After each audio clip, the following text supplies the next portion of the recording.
Isang pagbati po sa bawat kasama natin ngayon dito sa online worship service. Kamusta na po kayo? Salamat sa mga bagong dating na nakasama pa rin sa ating pagsamba. Marahil sa loob ng 2 taon sa isang darating na buwan na Marso o third month, 2 taon na po tayong naka-quarantine or may pandemic na hanggang ngayon nakikipagbuno pa rin tayo. Marahil meron na rin mga nalihis, meron na rin nanlalamig o pinanghihinaan ng loob. At kailangan maibalik sa tamang landas patungo sa kalooban ng Diyos. Kahapon po ang pinakamataas na record, highest record ng DOH sa COVID cases positive. Umabot ng 39,004.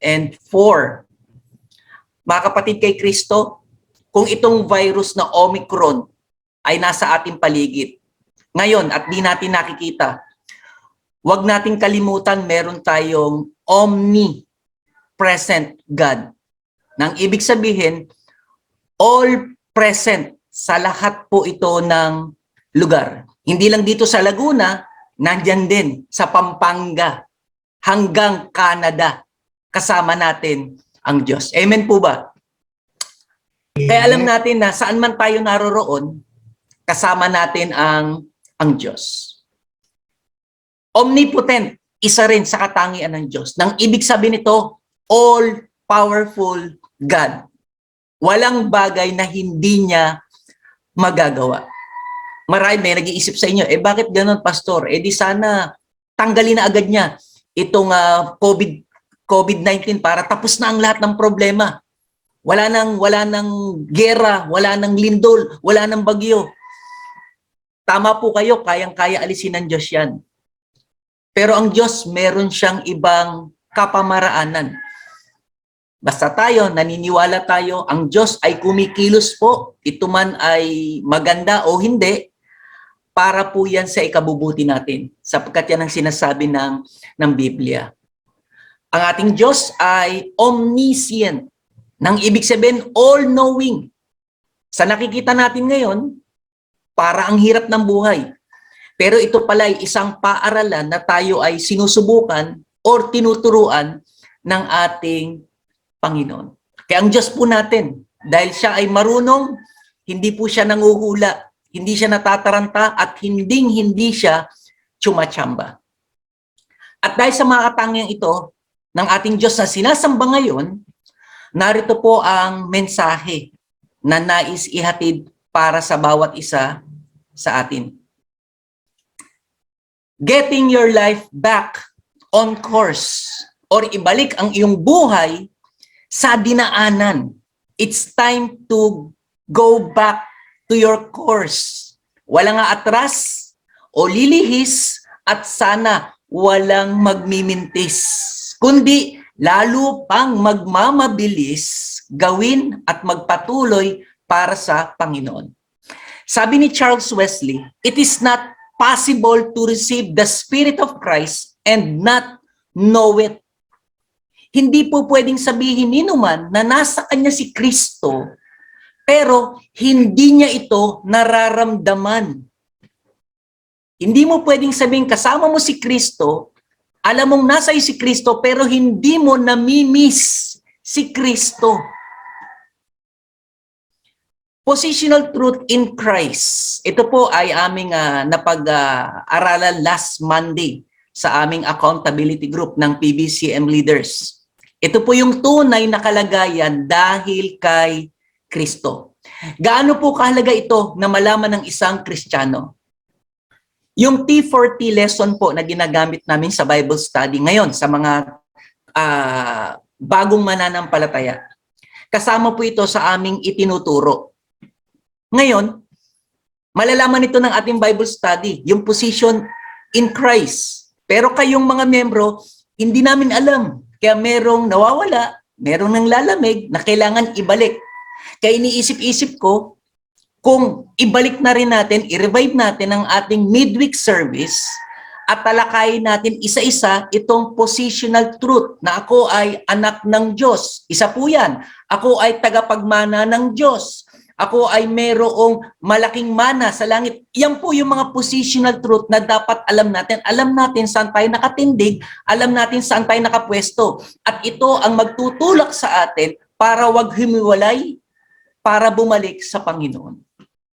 Sana po, magkasundo tayo, maibalik natin ang ating midweek service. And I think it's time kasi masyado nang matagal. Sa totoo, pinagplanuhan namin, kung hindi lang nag-search itong Omicron, ibabalik po natin unti-unti na yung mga fellowship natin eh.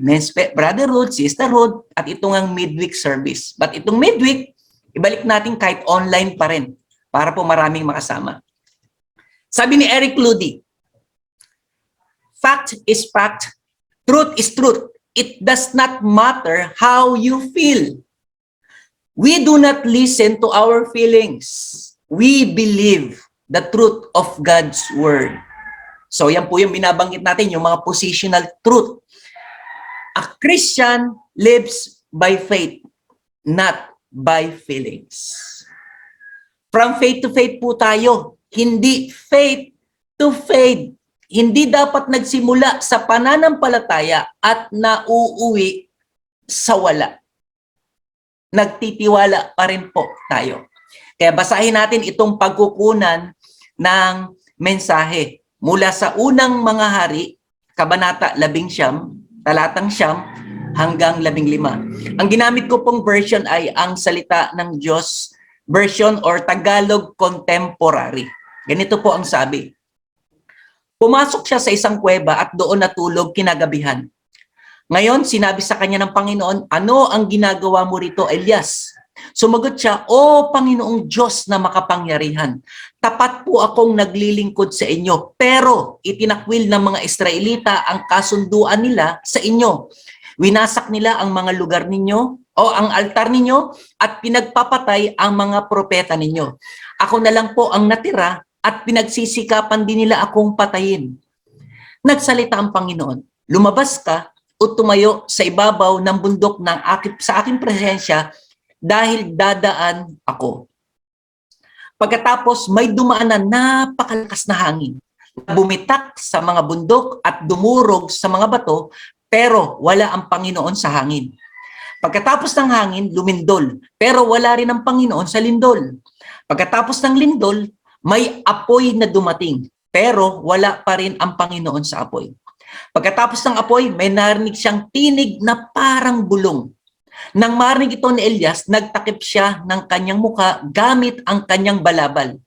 Lumabas siya at tumayo sa bungad ng kuweba. Biglang may tinig na nagsabi sa kanya, ano ang ginagawa mo rito, Elias? Sumagot siya, O Panginoong Diyos na makapangyarihan, tapat po akong naglilingkod sa inyo, pero itinakwil ng mga Israelita ang kasunduan nila sa inyo. Winasak nila ang mga altar ninyo at pinagpapatay ang mga propeta ninyo. Ako na lang po ang natitira at pinagsisikapan din nila akong patayin. Nagsalita ang Panginoon sa kanya, bumalik ka sa iyong dinaanan at pumunta sa ilang ng Damascus. Pagpalain po tayo ng Diyos sa pagbasa natin ng kanyang salita. Mula po sa talatang 15, itong mayroong yellow shade. Dito po natin kinuha ang ating paksa. Kanina sa ating introduction ay pinapaalala na kasama po natin ang Diyos omnipresent. Hindi dapat mabahala tayo kahit na marami pa ang dumarating sa ating kahirapan. Dahil sinabi nga, hindi tayo iiwan, hindi tayo pababayaan ng ating Diyos. Sabi ni George Mueller, the only way to learn strong in faith is to endure great trial. Tignan po natin itong dinanas ni Propeta Elias na marahil nararanasan din ng mga mananampalataya. Balikan natin ang salita. Sa talatang 14, ito pong merong red shade. Itinakwil ang kasunduan sa Diyos na ibig sabihin, hindi na nakikinig.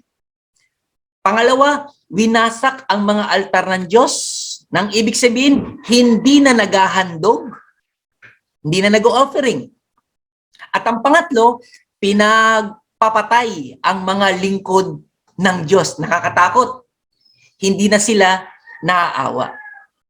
Now, itong kwento natin dito, chapter 19, sa chapter 18, si Propeta Elias, kinaharap niya ang mga bulaang propeta ni Haring Ahab, ni Jezabel. Ito ay mga Israelita, subalit naniwala sila sa Diyos-Diyosan. Anong ginawa ni Propeta Elias?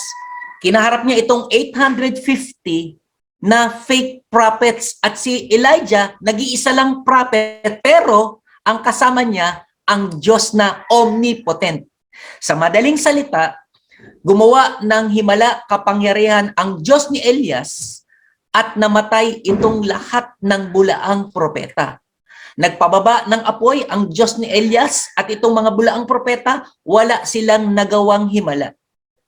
Kaya ang nangyari, itong si Propeta Elias, hinahunting siya ngayon ni Jezebel at gusto siyang patayin ni Jezebel. Kaya si Elias nagtago sa bundok ng Diyos. Itong bundok ng Diyos, ito yung binigay ang 10 utos. Ito yung Mount Horeb. Dito ibinigay ang 10 utos ng Diyos kay Moses.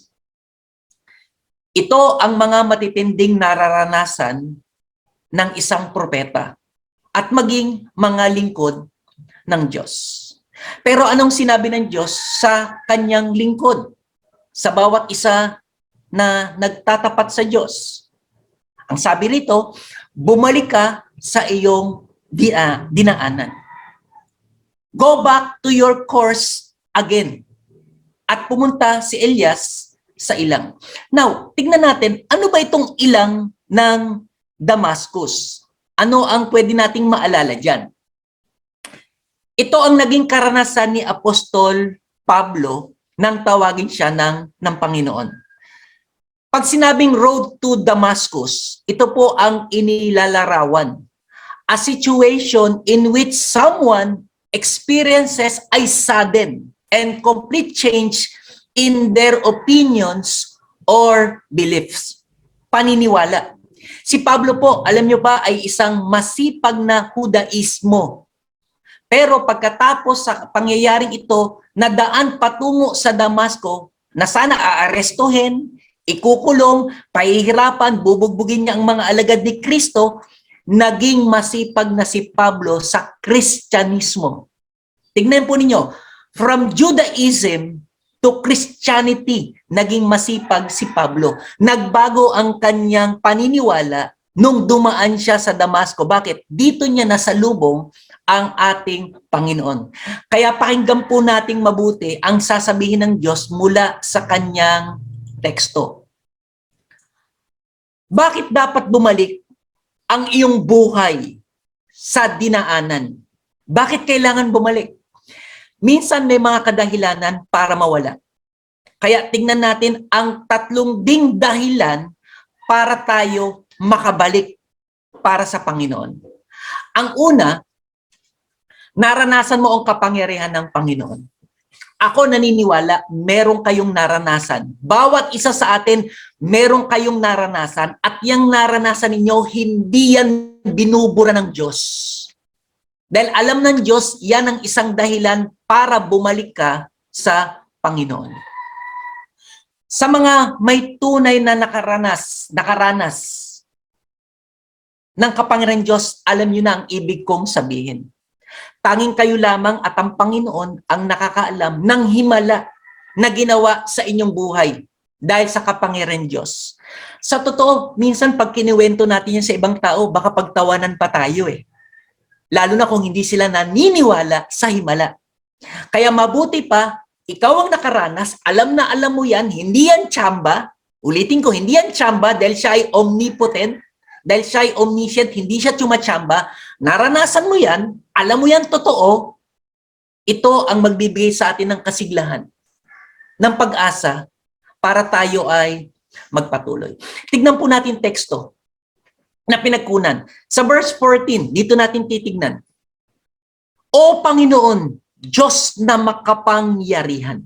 Nung isinabi ito ni Elias, hindi niya ito sinabi na wala siyang nalalaman. Alam talaga ni Elias kung sino ang Panginoon.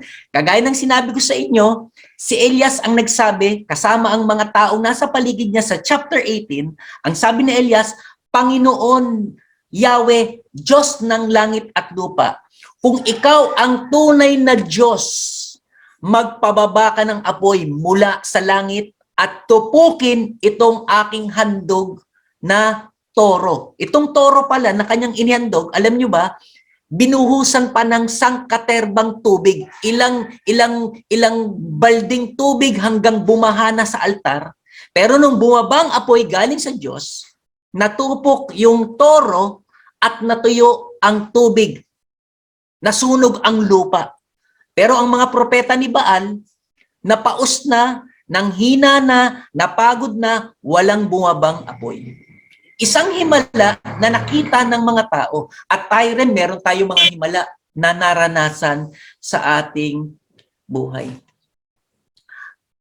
Ang paalala ay totoo namang gamot sa limot.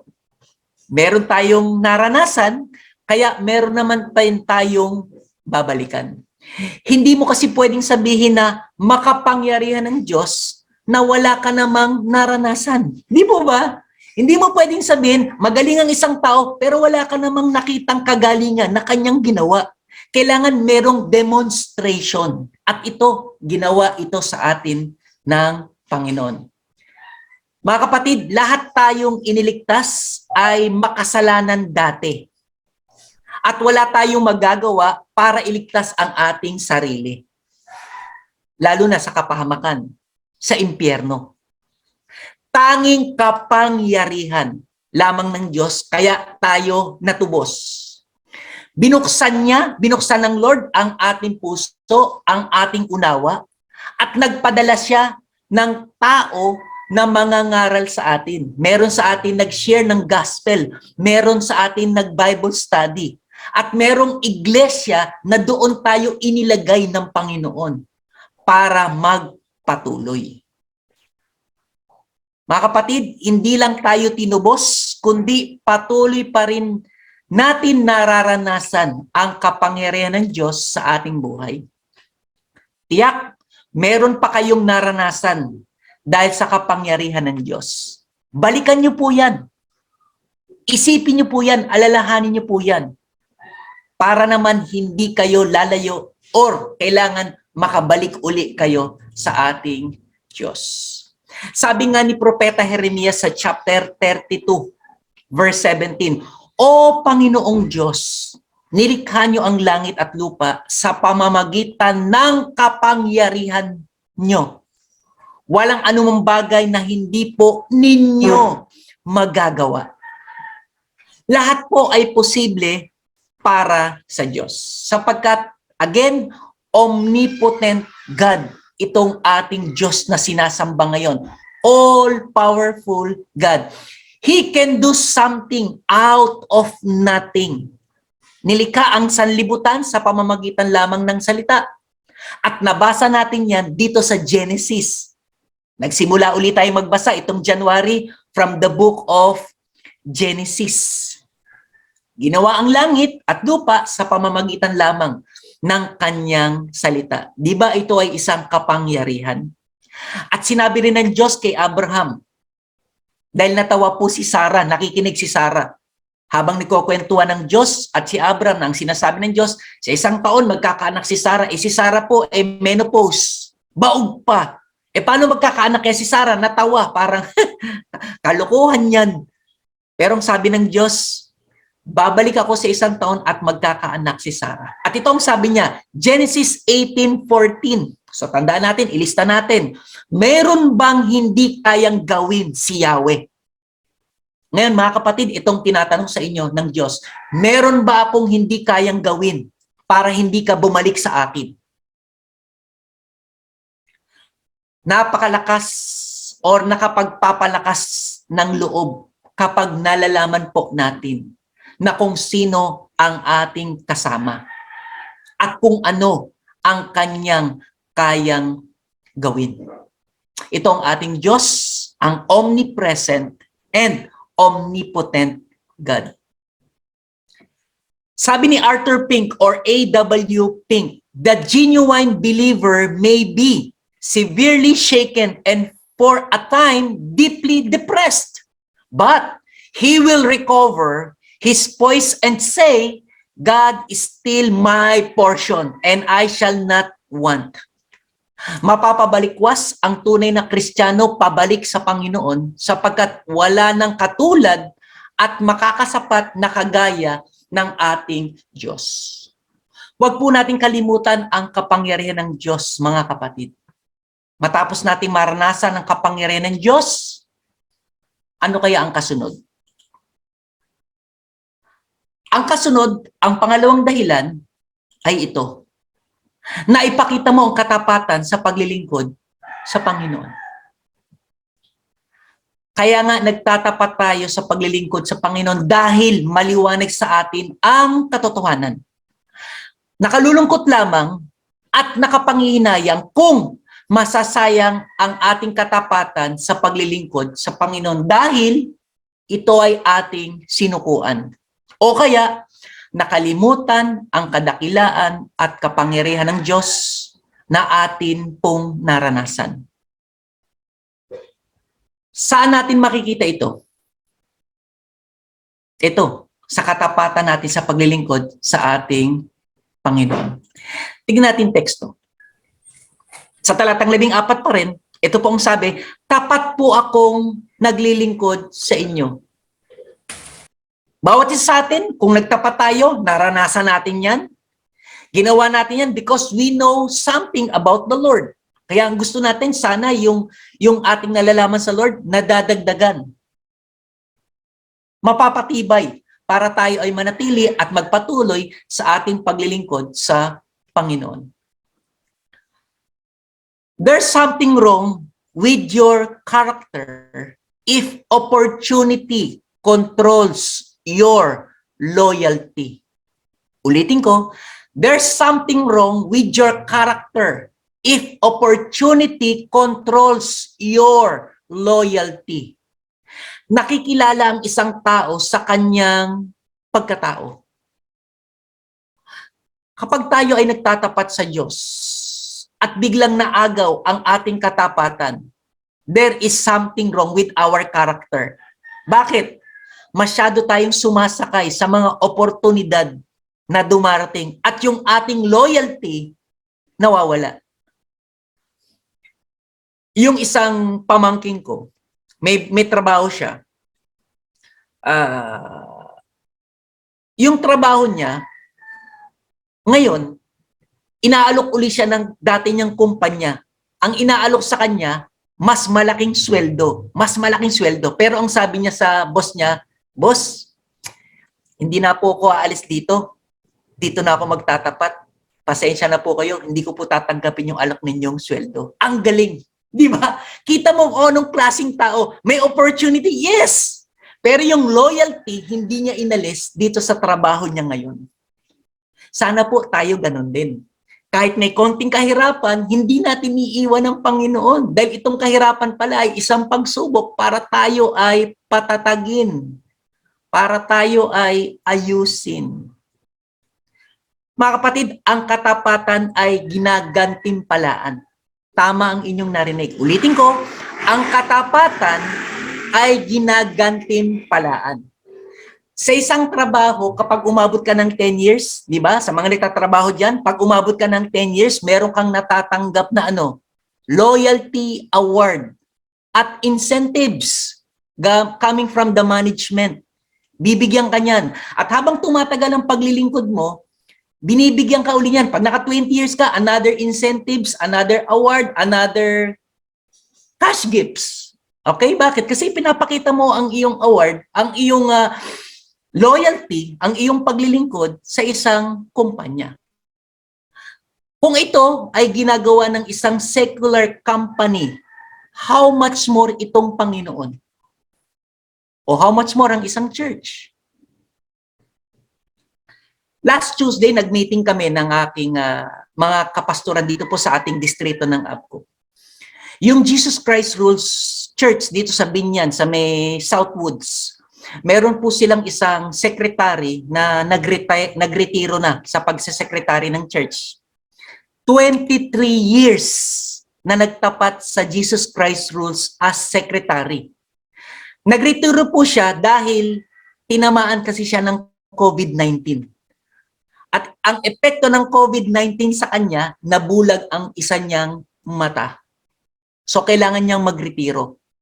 So, ang ginawa ng Jesus Christ Rules, nagbigay sila ng parangal sa kapatid na ito. Binigyan nila ng separation pay. At yun, napag-usapan namin, meron bang ibang church na ganyan? Yung iba parang tahimik. Sabi ko, nako, pag-usapan natin yan. Sana malaman din ito ng mga churches na matapos maglingkod ng mahaba, ano ang kanyang mapapala. Pero tayo naniniwala, ang katapatan ay ginagantimpalaan talaga ng Panginoon. At sana ang iglesia, malaman din ito ng iglesia. Katapatan sa paglilingkod sa Panginoon. Tignan niyo po itong sinabi mismo ng ating Panginoong Hesukristo. From Mateo 25 verse 21. Ito ay mabuting balita. Sinabi sa kanya ng Panginoon, magaling, tapat at mabuting lingkod. Halika, samahan mo ako sa aking kagalakan. Naging tapat ka sa kaunting halaga. Kaya gagawin kitang tagapamahala ng malaking halaga. Sino po ba ang magaling? Ang magaling, yung tapat at mabuting lingkod. Kapag sinabi pong mabuting lingkod, ito yung hindi siya palpak magtrabaho. Kailangan kasi magkasama itong tapat at mabuting lingkod para masabing magaling. Or pwede nating sabihin, tapat at marunong. Mahirap kasi sabihin ang magaling kung hindi ito magkasama. Halimbawa, tapat ka nga, pero hindi ka naman marunong. Ano mangyayari? O yung isa naman, marunong ka nga, hindi ka naman tapat. Ano rin ang mangyayari? Kailangan magkasama ang tapat at marunong. O tinatawag natin, mabuting lingkod, maalam. Naintindihan po ba natin, mga kapatid? Pero sinasabi sa dulo ng ating teksto, tignan niyo po yung dulo ng ating teksto, dilagyan ko siya ng kulay pula para makita natin, may mapapala ang taong naglilingkod sa paglilingkod at nagpakahirap. Ang sabi rito, gagawin siyang tagapagmana o tagapagpamahala ng malaking halaga. Kasi napagkatiwalaan sa maliit, pwedeng pagkatiwalaan sa malaki. Sa Panginoon din nagsabi, ang hindi pwedeng pagkatiwalaan sa malaki, lalong-lalo na hindi na pwedeng pagkatiwalaan kahit sa maliit. Sana po, naiintindihan natin ito. Naalala ko, eto lang, naka-attend kami, si Ate Luz, nakasama ko, umattend kami ng isang online service sa Burol. Si Ate Capistrano, Ate Gloria Capistrano. Siguro sa inyo nakaka-attend din ng ganyan. Pero naisip nyo ba ganito? Ang dami nagsasalita, magaganda ang sinasabi nila, ang problema lang ito. Magkasama kami ni Pia habang nanonood kami. Sabi namin, ang gaganda ng sinasabi. Sayang. Sayang bakit? Patay na yung sinasabihan, hindi na niya naririnig. Kaya alam niyo ba, naisip ko bigla, sabi ko nga kay Pia, ako gusto ko, pag ako may sakit, may taning na ako, ang taning ko ay 3 buwan na lang. Bago ako mamatay, magpa-online service ka. Marinig ko man lang kahit paano kung sino yung mga taong natulungan natin, na magsabi sila, si Pastor Jimmy ay naging mabuting kaibigan. Pag narinig ko yan, palagi ko kahit mamatay ako, masayang-masaya ako mamamatay eh. Mamamatay ako na alam ko hindi ako nag-iisa. Di ba ba? Para ang sarap tingnan na sinasabi ito, buhay ka pa, hindi yung patay ka na. Pero iba baka hindi gawin dahil parang awkward Pero sa akin, hindi. Gusto ko marinig eh. Gusto ko marinig na bago ko lumisan sa mundo, marinig ko ang mga mabubuting patotoo para sa akin. Mas mabuting marinig ang pagpapasalamat at pagsasabing, I love you, Pastor, I love you, Daddy, habang buhay pa ako. Maririnig ko na ito. Di ba? Sa aking pamilya, sa aking mga anak. Pag-isipan nyo rin. Ito, idea ko lang. Sabi ni A.W. Tozer, a true disciple does not consider Christianity a part-time commitment. He has become a Christian in all parts of his life.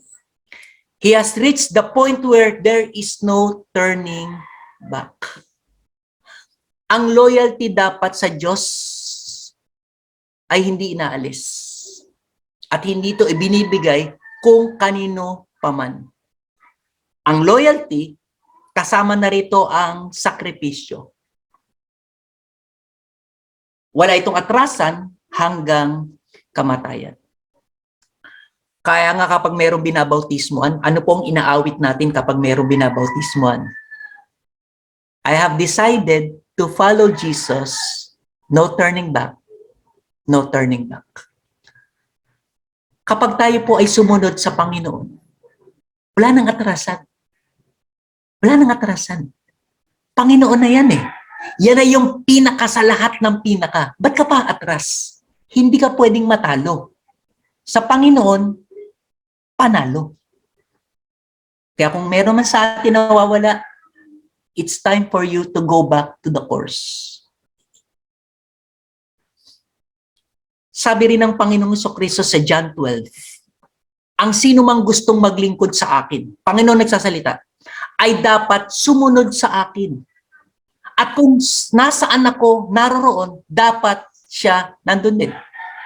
Ang sino mang naglilingkod sa akin ay pararangalan ng Ama. Kaya sinabi ko kanina, ang pagtatapat ay ginagantimpalaan. Mismo ang Panginoon ang nagsabi rito, hindi na kung sino-sino. Susunod dapat tayo sa Kanya kahit pa mahirap. Kasi kung nasaan siya, nandoon din dapat tayo. Kapag nagawa natin ito po ang ating matatanggap. Parangal mula sa ating Ama. Napansin po ba ninyo na hindi ito ibinibigay sa mga hindi sumusunod? Sa mga init-lamig? Kundi sa mga tuloy-tuloy na naglilingkod. Kahit po itong pagtatapat, wala dito yung pinag-uusapan na title or position. Kahapon, pinag-uusapan namin to ng mga deacons. Kahit may title ka pa, may position ka pa, pero hindi ka nagtatapat, baliwala.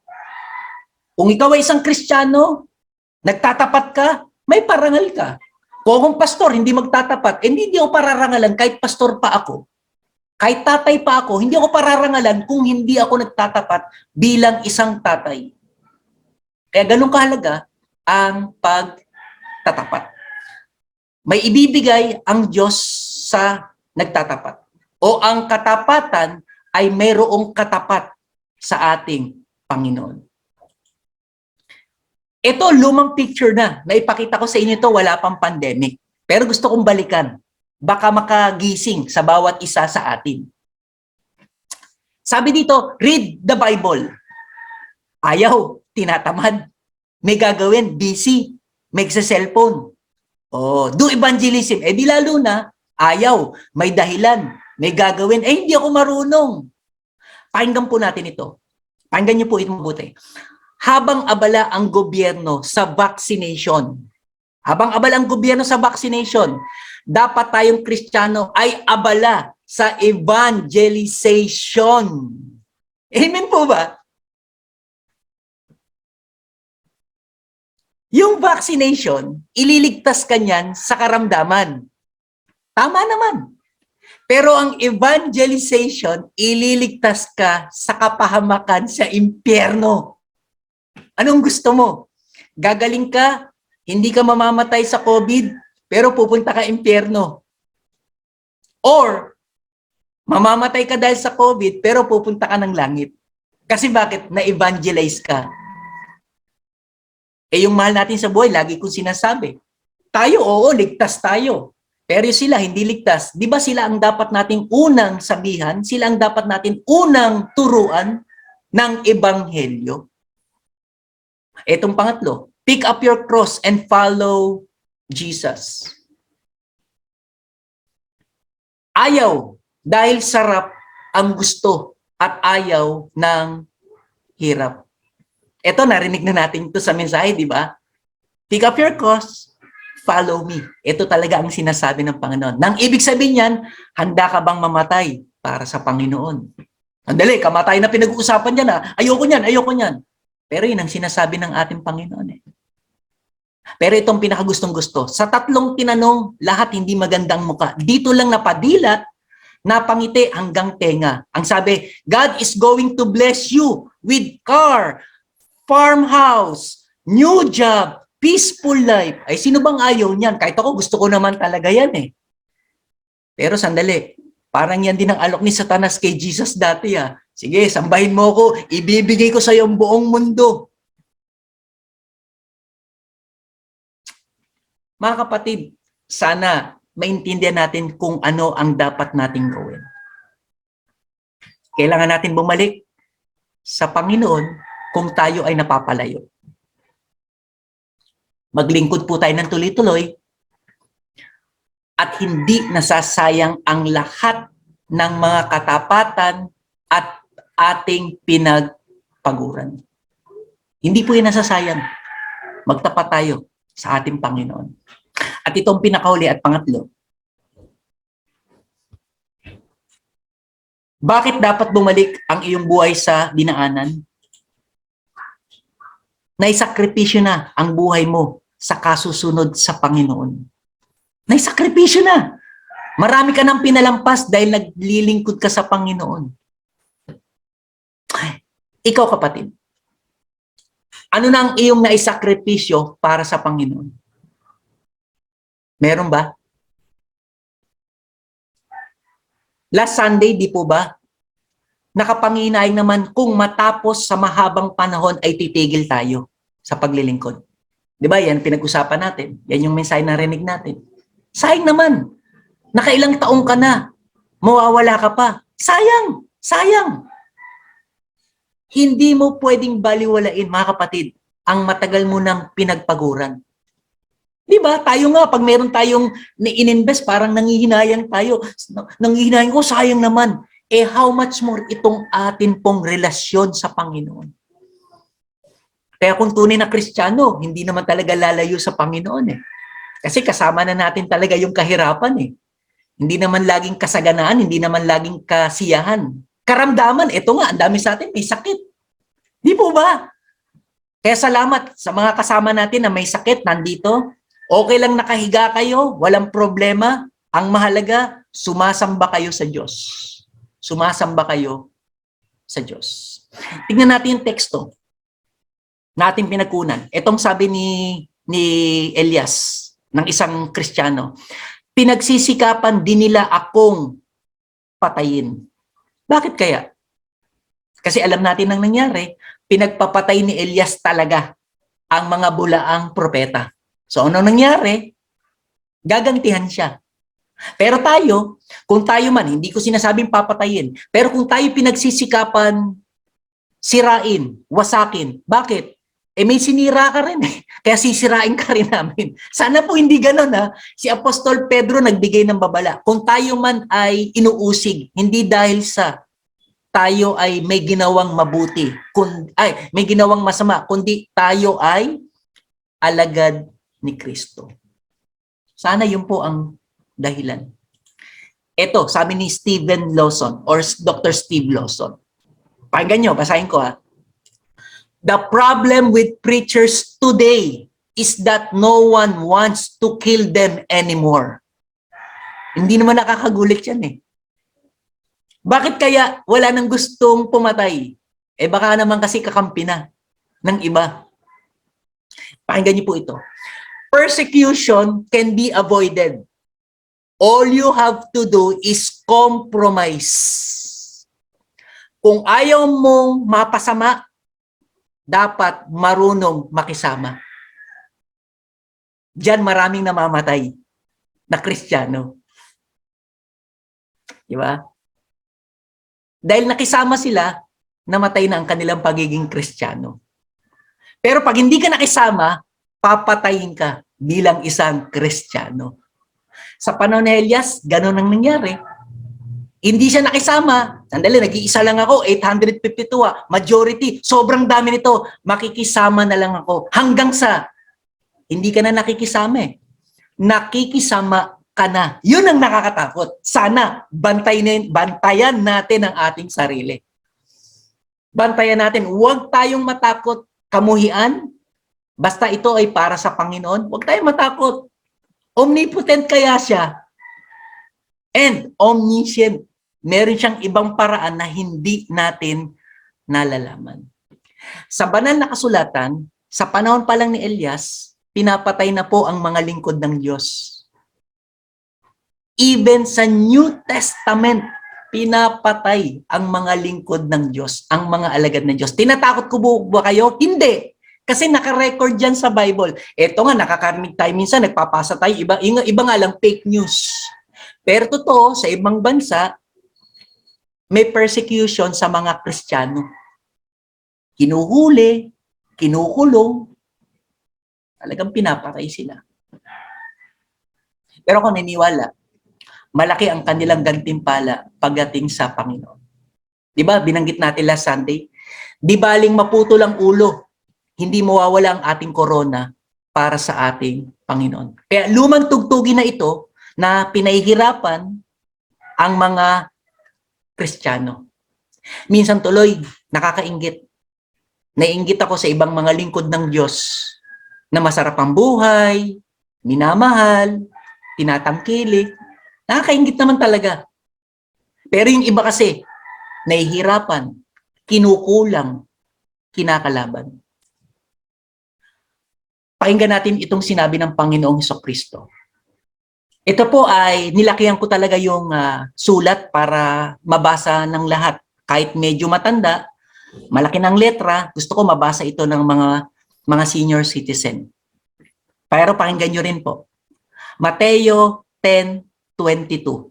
Ito po ay Filipino Standard Version. Kamumuhian kayo ng lahat dahil sa aking pangalan. Ang Panginoong Sus ang nagsasalita rito. Subalit, ang makatagal hanggang sa wakas ay maliligtas. Kristiyano lamang ang hindi namumuhi sa inyo. Kung meron man. Kung meron man namumuhi, baka hindi talaga Kristiyano. Diba? Kasi ang mamumuhi sa atin, itong lahat na ito, alam nyo ba, sino itong lahat? Itong lahat, pwedeng pamilya, kasi hindi Kristiyano. Pwedeng katrabaho, kasi hindi Kristiyano. Kapitbahay, kamag-anak, kasi hindi sila Kristiyano. At ang Panginoon na nagsabi, pamumuhian kayo ng lahat. Kaya nga sinasabi ko, isa lang hindi mamumuhi sa atin. Kristiyano lang. Dahil kakampi natin ito.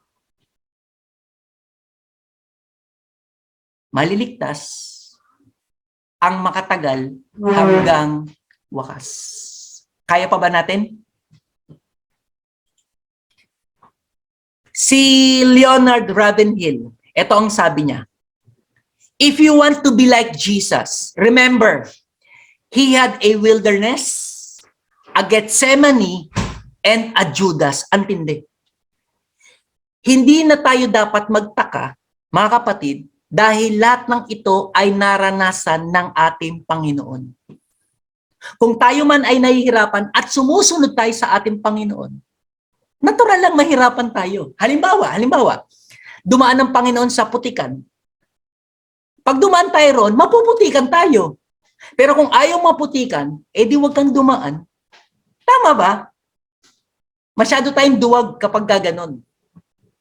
Pero itong sinasabi, kung ang Panginoon dumanas ng wilderness, kalungkutan, ilang na lugar, kahirapan, dadaanan din natin yan. Gethsemane, pakikipagbuno sa tindi ng panalangin. Matinding kahirapan, kamatay na kakaharapin. Naranasan niya. Si Judas, naku po, tinraidor, di ba? Ni sabihin natin, tinraidor ako. Huwag ka na mag-alala. Dahil ang Panginoong Sus, tinraidor din. Kaya mga minamahal kong kapatid, marami-rami na rin ang ating naisakripisyo para sa Panginoon. Sana naman pagdating sa dulo, hindi tayo masisiro.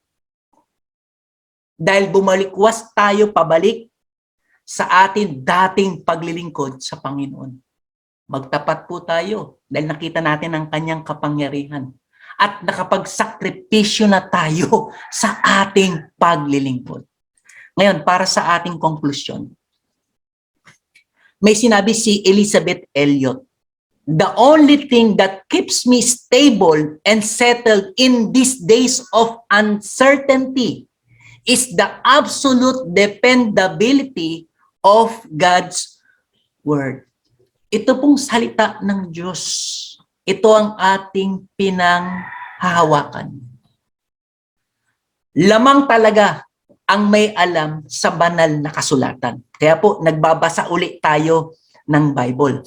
Ano man ang sinasabi ng Biblia, ito ang ating pag-asa. Kaya pakinggan natin, sundin para mapasa atin ang parangal ng Diyos.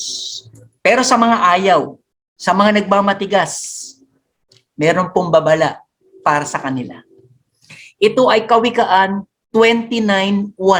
Sabi sa Ang Salita ng Diyos version, ang taong ayaw magbago, kahit palaging sinasaway, ay bigla na lang mapapahamak at hindi na makakabangon pa.